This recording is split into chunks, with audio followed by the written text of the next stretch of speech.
What are divisibility rules? Well, divisibility rules are neat little tricks that can tell you quickly and easily if one number is a factor of another. Well, I've made a list of the common divisibility rules, and what I'd like to do is go through the list and explain to you how each rule works. So let's start with the number 2. According to the rule, the number 2 is a factor of another number if that number is even. So what does it mean to be an even number? Well, an even number is a number that ends in 0, 2, 4, 6, or 8.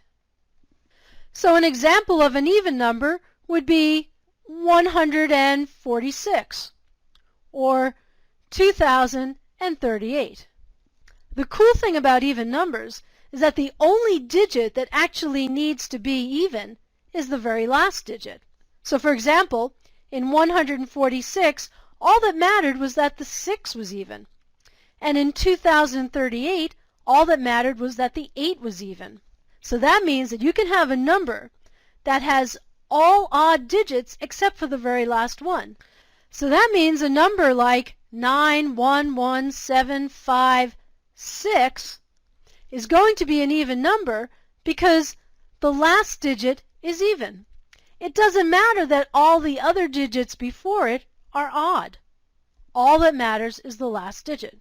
So that's the divisibility rule for 2. Now let's take a look at the divisibility rule for 3.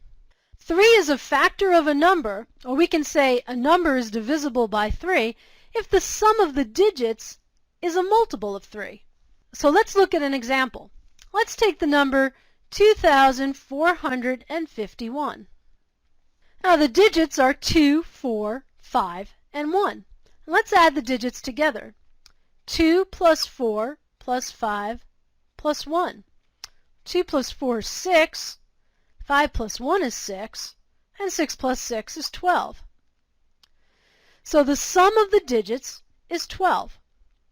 And 12 is a multiple of 3 because 3 times 4 equals 12.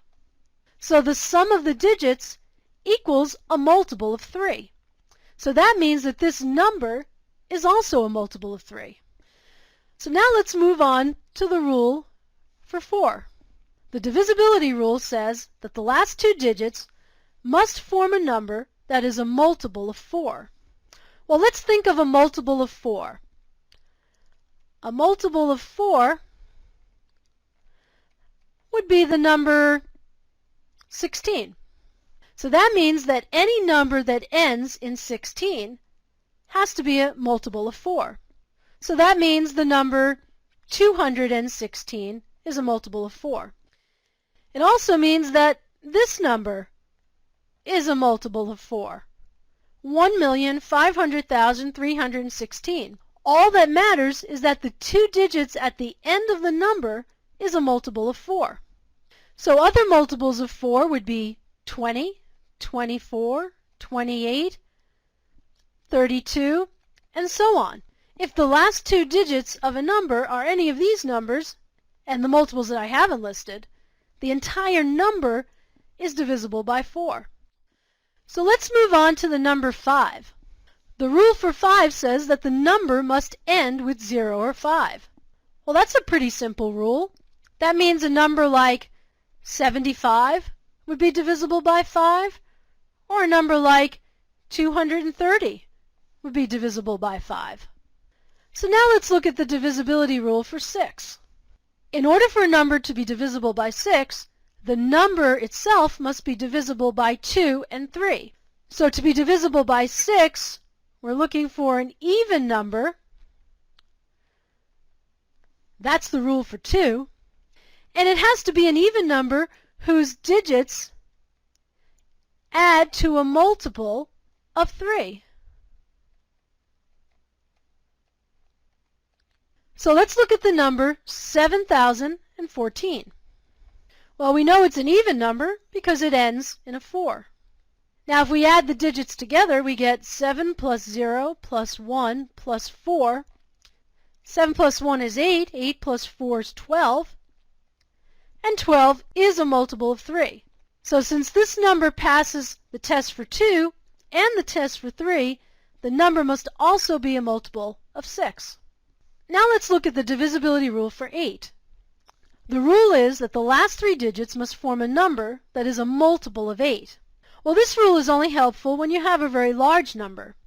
What happens if you have a small number, like 112? Well, 112 only has 3 digits, and the rule requires us to check the last 3 digits to see if it's divisible by 8. So the rule won't help us with this one. We actually have to do the long division. And as it turns out, 112 divided by 8 equals 14. So it is divisible. But now, what if we had a number like this? You really wouldn't want to have to divide this whole number by 8. That would take a while. All you have to do to find out if 8 is a factor of this number is to divide the last 3 digits by 8. And since we know that 112 is divisible by 8, we know the entire number is. So the rule for 8 is not very helpful with small numbers, but it can be very helpful with larger ones. Let's take a look at the rule for 9. The rule says that the sum of the digits must be a multiple of 9. So let's take a look at the number 5,238. And let's add the digits together. We get 5 plus 2 plus 3 plus 8. 5 plus 2 is 7, 7 plus 3 is 10, and 10 plus 8 is 18. And 18 is a multiple of 9. So that means that this whole number is also a multiple of 9. So that's a handy rule to know. You simply add up the digits and determine if the sum is a multiple of 9. And the rule for 10 is probably the simplest to understand. The last digit must be 0. So some examples would be 560 or 24,170. All that matters is that the last digit is 0. Now you might have noticed that I've skipped over one number in the divisibility rules, and that's the number 7. And strangely enough, the divisibility rule for 7 rarely ever appears in math textbooks. And I kind of think it's one of the coolest rules. It's a little more complicated than the others, but it's kind of neat how it works. So I thought I'd save that for last. So let's see if the number 231 is divisible by 7. And here's what you do. You take the last digit and you double it. So 1 plus 1 equals 2. Now you cross off the last digit and subtract 2 from the remaining digits. So think of this as 23 minus 2. When we do that, we get 21. And all you have to do is decide if 21 is a multiple of 7. And since it is, that means that our original number, 231, is also a multiple of 7. Let's try another one. Let's try the number 476. Now we'll take the last digit and double it. 6 plus 6 equals 12. Now we remove the last digit and then subtract 12 from what's remaining. So we get 47 minus 12. And that gives us 35. And again, we have to decide if 35 is a multiple of 7. And it is. So 476 was divisible by 7. Let's see what happens with a larger number. Let's try the number 5,292. Now remember, start with the last digit and we're going to double it. So 2 plus 2 equals 4. Remove the last digit and we're going to subtract 4 from what's remaining. And that gives us 525. Now we're going to go through the process again, because this isn't small enough to determine if it's divisible by 7. So we'll take the digit 5 and double it. 5 plus 5 equals 10. Now we're going to remove the digit and we're going to subtract 10 from what's left. 52 minus 10 is 42. And 42 we know is a multiple of 7, so that means the original number, 5,292, was also a multiple of 7. So now you know the divisibility rules for the numbers 2 through 10. And that should help you when you're reducing fractions or finding the prime factorization of a number.